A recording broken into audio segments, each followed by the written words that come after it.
I don't want to say we fell back into it. It's the marketing fable that it's I think it's like 11 touch points before someone actually buys the product. But we got to a point where it came out of a recruitment challenge. So we were getting brand new people in, level one, change of industry. We're hiring real estate agents. We were hiring people from administration, from hospitality, and we found that they were not categorizing the tickets the same way we were.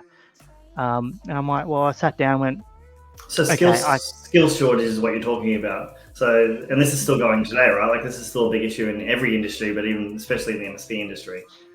yeah, definitely. And that was it. We, don't get me wrong, there was a lot of grads coming out, but what we found, and this was actually during that, I suppose the peak of COVID there, is they were gravitating towards some of the bigger companies. Your Big Four consulting, your major brands like, your Qantas, your Bupa, your Essentia, your Dimension Data and all that. And there was not really much left for us. And a lot of people that were out of work through JobKeeper, through all that, were going, well, I want to get into IT. Now's a great time. You guys are all working. You're working from home. And we're like, great, but you don't know anything about IT. So we were trying to train them to do those basics, and it wasn't getting through. And rather than putting on another $45,000 resource at the time, we said, well, why don't we, pay half the price and get an AI tool that can categorize the tickets based on our historics, based on how we have configured them in the past. And it never sleeps, it never gets tired, and it never stuffs up. It's the boring stuff that no one wants to sit there and do. We looked at it.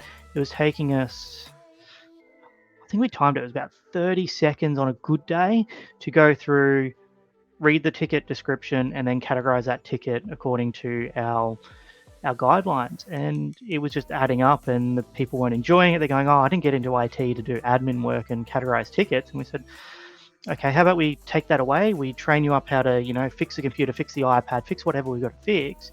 And we put in a tool that does the boring stuff. And that's, we reached out to yourselves there at Tribu, and you're like, yeah, we can do that. That's no problems. Perfect. And we're like, sign us up. How do we do it? Of AI, to be honest. Yeah, so I suppose from the perspective of, we looked at, I think it was about 3 tools on the market, and it wasn't necessarily from the AI side of things. We kind of fell into it. But there was 3 other, we're looking at a Teams integration piece. So how can we, our field engineers get the details into the ticket whilst they're on site without, pulling out the chunky 3-kilo laptop and connecting to a hotspot or Wi-Fi and send it in. And the Tribu chatbot functionality did that, and we're like, okay, let's try that out. And that was at that point we saw, oh, there's this extra feature. What's this? Because we did try, without going into names, there was 2 other products, and they didn't seem as refined to your chat functionality. So that's why we landed and went, okay, well, we'll try Tribu, and then fell into that AI side of things and went, well, this is pretty cool. You've just saved me thousands of dollars. And just probably touching base on that admin question or comment as well, is you're absolutely right. Techs don't like doing admin work, but that admin work helps us identify where we need to deploy resources. It helps us identify, oh, well, hey, why are we fixing the same printer over and over? So it becomes so valuable, but it's often the last thing that they do. But we fell into it. There are, I am aware of a few other AI tools on the market, but to be honest, Tribu, it works. Yes, we like obviously supporting Australian-based businesses and more specifically Queensland-based businesses, because that's where we are. And obviously you guys are just really great and fun as well. So that, added bonus. Work with people you want to work with. Yeah, of course. Appreciate that little plug, man. I wasn't expecting that. Thank you very much. That I guess leading question, but essentially, you've already answered, like, what holds people back. Any last thoughts around how to get this across the line and why it's so beneficial for other MSPs?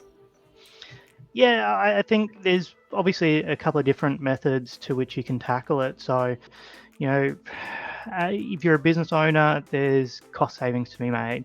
If you're in a management position, there's efficiencies to be gained. So, whether you drag the people along or you try and have an engaging conversation, there's benefits for staff, there's benefits for the bottom line, and there's benefits for the industry.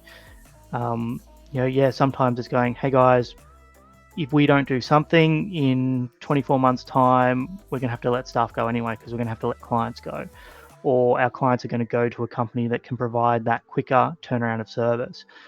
I'm not speaking for myself here when I say all our clients are looking to get things done quicker, more efficiently.